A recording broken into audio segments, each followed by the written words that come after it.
Alright, I got you guys set up here. I'm going to start this thing and I'm going to explain to you an issue I got. It's my own damn fault for what I've done. And it's just stupidity is the best way to explain it.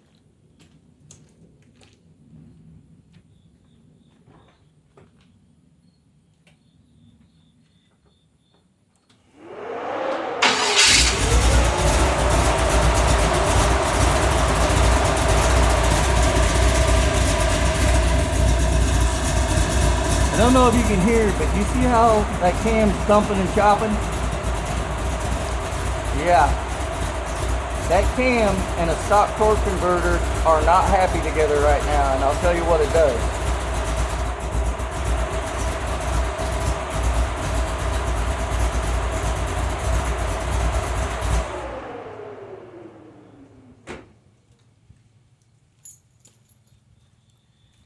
Let me turn the battery off.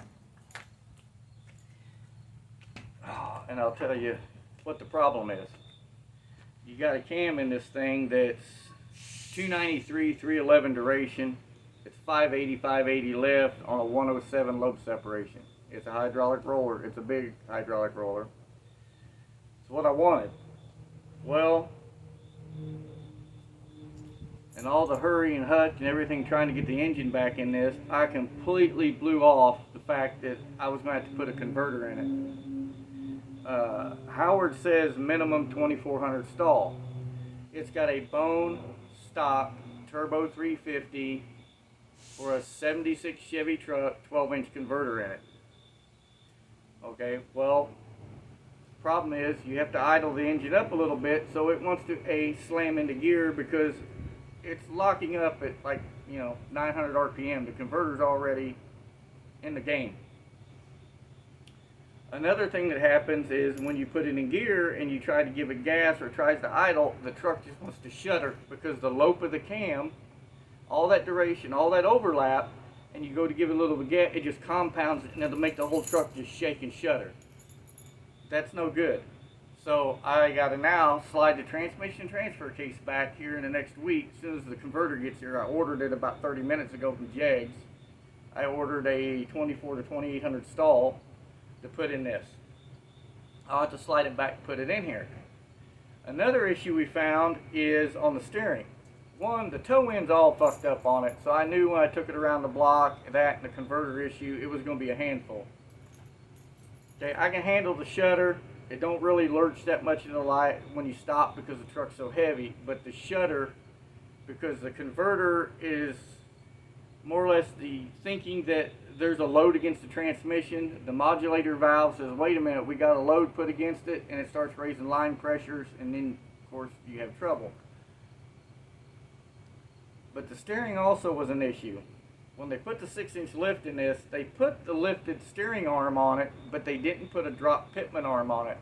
So the drag link, like most people make the mistake of on these trucks, they set it parallel to the leaf spring. No, it has to be level. Perfectly level. It can't run uphill to the steering box, because when you turn one way, not so bad, but when you turn the other way, as that arm sweeps, because it's on an angle, the box is on an angle like this, it starts lifting. As the steering arm goes in toward the chassis, it starts pulling up on the drag link, which starts trying to compress that leaf spring on this side, and that will get you killed out on the road. That is a no-no. That drag link needs to stay perfectly level. Not uphill, not downhill, level. There's all kinds of ways you can do it. Drop pitman arm, you can get one of the S-bent drag links to try to compensate. But the best thing to do is put the right shit on it to start with. So I got to fix that. The toe in is off so bad, and not necessarily evenly towed in, but when you measure the front center to center, then you measure the back, there's 2 inches difference. One tire is kicked way out, so when you try to drive it, it wants to pull this way. So when you try to turn the wheels back this way, it overcorrects and it yanks you back this way, then you go back this way, and that's the way it was all the way around the block. It was doing this.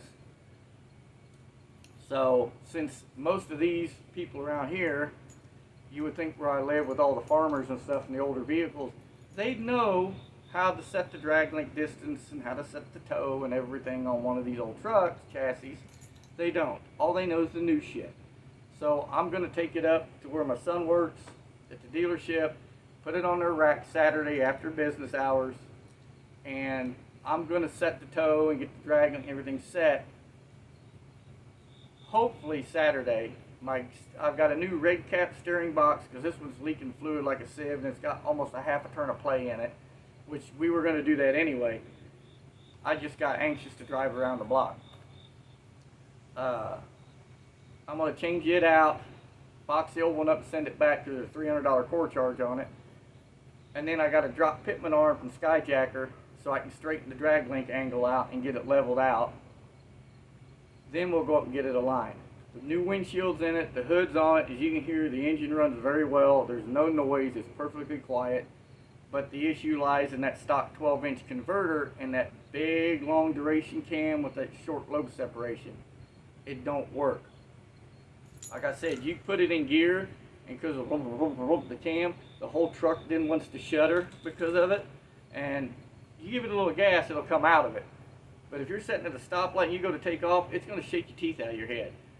So that, I've got a new set of, from Dirty Dingo, I've got a new set of polyurethane engine mounts I'm going to put in it to help take some of the cam shake out of it. Like I did on that green and silver C1500 I had back in the day. I had a Big Mother Thumper roller in it, and that's how I got rid of some of the shake on it. But we went through the same thing on it. I had it put together for maybe a week or two with a stock converter in it, and it would shake your teeth out when you put it in gear. You sit there and watch the whole bed sit and shake because of it. So those are some of the things we got to do. We do got the hoods on it. Like I said, the new windshield got put in Monday. He come out and knocked it out.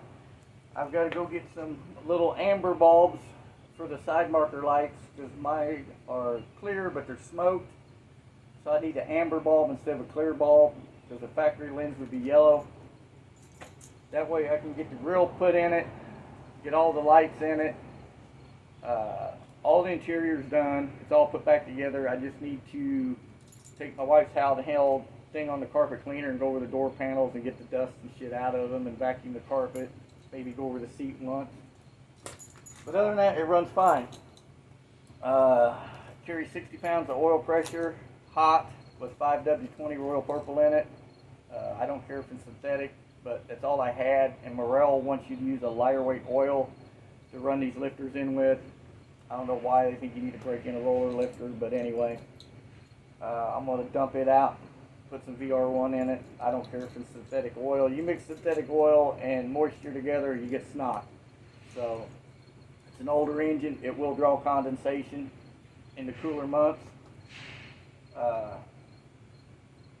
I'm going to give it a good wash, go around with a rattle can of Rust-Oleum and touch up all the places now that I got it out in the daylight that I literally missed trying to paint this inside the garage. I literally missed a whole bunch of shit I've got to touch up. Get the bumpers on it, get the receiver hitch on it, and then like I said, the transmission, I'll take my motorcycle jack, put it underneath the whole transmission and transfer case, undo it, just slide it back, take the drive shaft, the cooling lines loose, shifter, take the four-wheel drive linkage out loose for the two-stick. The shifter cable could stay hooked up. I ain't moving it that far. I'm just going to slide it back, drop the converter out of it, fill the new one up, slam it back up in there, slide it back up, button it up, and call it done. That'll get rid of my shutter issue. Then we get the steering issue fixed, and this thing should be right as rain. So, but yeah, I learned a long time ago on them drag links, you don't set them parallel to the leaf springs. You want them perfectly level this way to the ground. You don't want it uphill, downhill, or any of that. Matter of fact, there was one of the guys that had the automotive TV show, and I can't think of the name of it, was Something Works. I think he's up in New York, does a lot of the classic cars and stuff.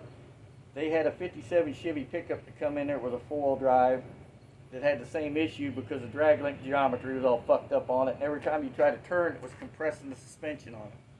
Same issue this has got. So, but that's where I'm at on this truck. Like I said, you got to hear it run. It chops, stumps. I got the sound out of it I want. Little motor's probably making 4 1/4, about a horsepower per cubic inch. I did take the Proform double pumper off of it because it was just garbage. We first got that carburetor, it had a whole bunch of aluminum shavings in the float bowl. The primary power valve was MIA, it wasn't even in it. We fixed all that, but the metering plates look weathered compared to the black base on the carburetor. And what I think it is somebody got a carburetor, they swapped metering plates and shipped it back, and then somehow it got shipped back out. I don't know, but it's a fuel slobbering pile of shit. So I went up to O'Reilly's because I didn't want to wait on ordering another one. And to be honest, the last couple quick fuels I've ordered, I've had issues with either the throttle adjustment stud stripped or the float levels are all fucked up. And then the last one was a 750 and it had jets in it for like a 10 or 1150. It had monster jets in it. So I don't know what's going on over there with their carburetors.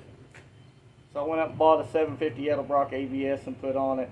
It works, it's done. All I gotta do is bump the key like you just seen, it fires right up. It's been sitting there, it ain't been started in 2 days and I bumped the key and it fired right up. Electric choke. So, but get the converter issue finished, get some of the cosmetics finished up on it, then get the front end alignment done. We should be driving it. I might even get energetic, go ahead and put the air conditioning on it. But right now, that's it. So between a $600 steering box, then another $150 for a drag link or a pitman arm, $452 for a converter, it jags. Yeah, Mama pulled the plug. I can't spend no more money. I'm done for October. So anyhow,